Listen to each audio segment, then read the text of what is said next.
Mike Silver, always on Willard and Dibs, right here on 95.7 The Game. Hello, Mike. How are you? I'm awesome. How are you guys? We are fantastic. You know what I was just thinking about, and I wonder what your perspective would be on this. I'm watching all these videos come out this week about Mike McDaniel and how he put together 700 of Tua's best plays on video to help Tua really feel and believe that Mike had his back and that he could be a good quarterback and that he was his guy. And then look at what we've got. Tua's almost, he's an MVP candidate. He's been great. How would you compare that with the San Francisco 49ers situation where Jimmy Garoppolo's running around literally knowing the opposite in terms of the belief of the staff? Yeah, I think we have two of the very best stories in football this year that you just mentioned. Jimmy, we've covered a lot. For a guy to be able to block out all of that, getting his successor drafted, knowing he's gone, coming back, and then getting thrown back in and thriving the way he has is really, really cool. What's happening in Miami is just insane. And Tua was a guy who, by all accounts in that building, just had no confidence and had a horrible relationship with Brian Flores, who's a very good coach, but did not have a good relationship with Tua, was down on him, and his confidence was basically destroyed. And Mike McDaniel came in and just loved him up. And I've seen that before in the NFL. Hugh Jackson did it when he became the Bengals offensive coordinator with Andy Dalton. It spurred a career year. I can think of other examples, but this is a dramatic example. We have a guy who I think most of us going into this season would have said he's on his last legs as an NFL starter. It was a terrible draft pick, and you're right. He is an MVP candidate. Probably won't win it, but man, it's an insanely explosive offense. And the other thing Mike McDaniel did, besides building Tua back up and making that video and all that, is he and general manager Chris Greer went out and got Tyreek Hill. They already had Jalen Waddle. Well, now you've got this insanely explosive combination. It takes the top off of defenses. It opens things up. And Mike McDaniel is a phenomenal play caller, very, very well-versed in the run game. So all of a sudden you have an elite offense. And what is it about Mike McDaniel that's made him such an easy fit in Miami? Obviously a quick study under Kyle Shanahan when he worked as a quality control guy. Kyle actually spoke to how important he was, but is he emblematic rather of the kind of the new era of brainiac NFL coaches? In a way, but there is nobody like Mike McDaniel at all. And I don't just mean in football. Like, there's nobody like Mike McDaniel. And he was kind of, our little secret, a few of us, for years and years. And, Kyle obviously knew that was his guy. He went with Kyle virtually everywhere. And, he's got an insanely dry sense of humor that doesn't always translate, that is hilarious. He is a very, very eccentric guy. He's incredibly smart, and he's an abstract thinker who thinks outside of the box and thinks differently, and has a great work ethic. So, you never know how someone's going to be as a head coach. I wrote a column that's in today's Chronicle that's available online. 99 cents for 6 months. Christmas is coming up, everyone. Nice. So treat yourselves. But, I talk about Mike and Kyle, and, I shared one quote from a long conversation I had with Mike in Fort Lauderdale. We had a meal in June and talked about a lot of things. And he said, I've always believed that I would be a great head coach, even though nobody saw me that way. They thought I was this, oddity, basically. I always knew that would be the thing that I did best. So it's interesting. Everybody is surprised in football. Even he is not surprised by what's going on. And of course, it's early and things change. But I'm really, really excited for him. And I'm just bummed that I have to share the Mike McDaniel secret now with the rest of the world.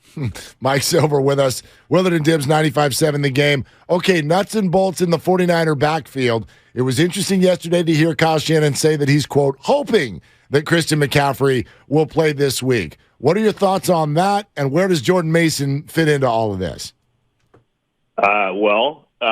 I think Tevin Coleman fits in, first of all. We saw them turn to the veteran Tevin Coleman earlier in the season when they had injury issues, and he caught a nice swing pass and got into the end zone and did some things. So I wouldn't discount his presence. But yeah, we saw Jordan Mason at the end of last week, run really hard and with authority, and that was cool. And I think they've liked what they've seen from Ty Davis-Price, his fellow rookie, the third-round pick, Mason being a free agent.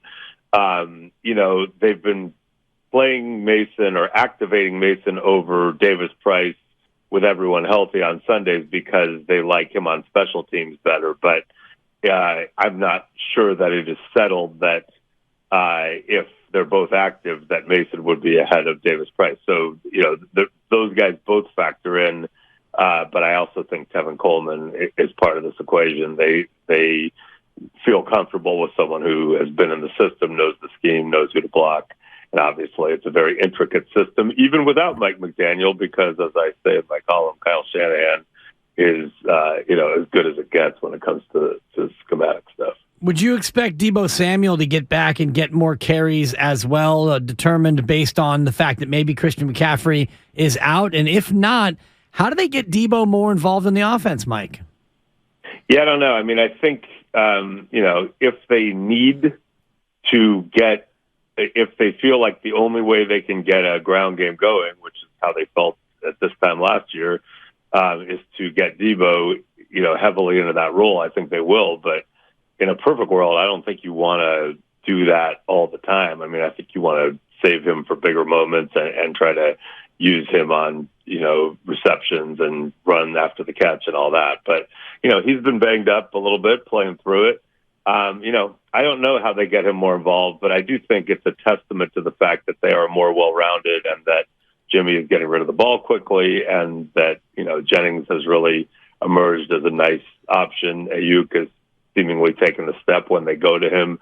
Kittle, we finally saw flash in Mexico, although, he's been often ignored. And, obviously McCaffrey, when healthy, adds another element to that offense. So, offense. I don't look at these things freaking out. I mean, unless I'm playing fantasy football, in which case, that's not really what they're trying to do. But, are they winning games? Are they getting people involved? Are they moving the ball? Now, you could say, well, they only scored 13 points. Saints have a good defense, and I think Kyle managed the game in a way that suggested they didn't need to score a lot. But there will come a time where, they have to get Deebo more heavily involved, and Kittle, and McCaffrey, and probably some other people too, if that defense ever stops locking it down at a given moment. Hey, Mike, looking around the division, I wonder your reaction to what you heard from Patrick Peterson about Kyler Murray yesterday. Yeah, we've heard things not just publicly, but I've heard things privately for a while out of there about Kyler's, perceived aloofness and commitment level. And he's obviously been a magical player when, he's at his best and they paid him. So he's their guy. But when there's a contract clause that says, you can't play video games, you have to actually watch this film, ultimately stricken. And, that came from somewhere, right? You don't embarrass your franchise quarterback to that degree by insisting that be in there unless you're worried about it, and I'm pretty sure we can name a lot of quarterbacks who are doing really, really well, who have a very high commitment level, who you would not associate that clause with, right? So, I don't know if that was unfair to Kyler. I don't know if Patrick Peterson and Kyler have some other beef, but it's not like this is out of left field. We have heard these things publicly and privately before, and they look like a team that is headed for major changes. I do think Cliff Kingsbury, will be the one likely to pay, if only Cliff Kingsbury. And, I think the Rams I said on Twitter the other day, I think it's over. And I know they've got some good players and people in that building and blah, blah, blah, blah, blah. It's over. I mean, it's worth it to them. They got a ring. It wouldn't have been worth it probably if they didn't, but I could see McVay leaving. When Aaron Donald is talking about retirement, that makes me think, if he doesn't retire, maybe he's still thinking about it in the back of his mind. I don't think Jalen Ramsey is necessarily the prototype of the guy you want to ride with through thick or thin. I think he's more of a front runner.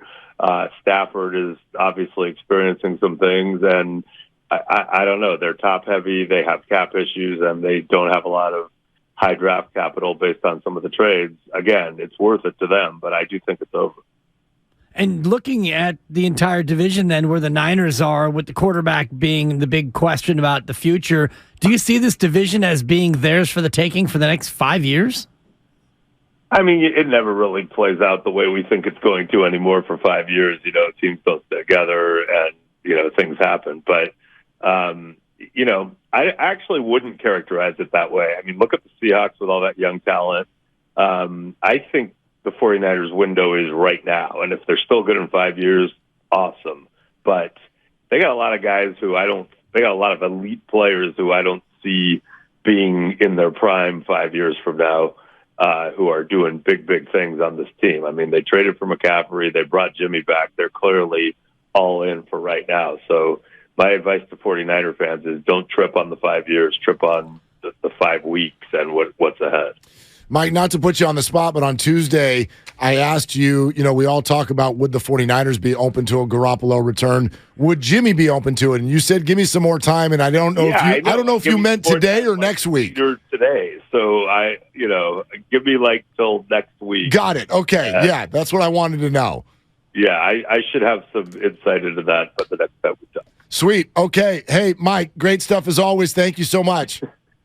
I mean, I will perform on demand. If you want to throw a few other things at me, I will go into that locker room and get you answers. It just might not be on the exact time frame, but we will do our best. Yeah, no. Well, gee, if you're willing to be put on the spot, boy, what else could we come up with? Does can the USA beat the Dutch on Sunday morning? Will the USA beat the Dutch on Sunday morning? Wow. Saturday morning. First of all, I'm just hoping that Christian Pulisic has all his equipment and, talk about taking one for the team. But I would say this, and I put this in my Bally column that's posting at ballysports.com later today, and that is if he's looking for some extra protection, assuming he can play, he might want to holler at Jackson DeVille, the Jags mascot, and you can Google that, and you'll know what I'm talking about. I love it. And then also, Aaron Judge, who once upon a time was a football player, so you're supposed to know this. Does he want to go to the Giants or stay with the Yankees? I don't know what Aaron Judge wants to do. I just hope the A's somehow stay in Oakland. Okay. No fun, it's no fun following that team, right? Yeah, relocation is lame. Not for families, but for sports teams. That's my opinion. But all right, Mike, thank you very much. Thanks, you guys.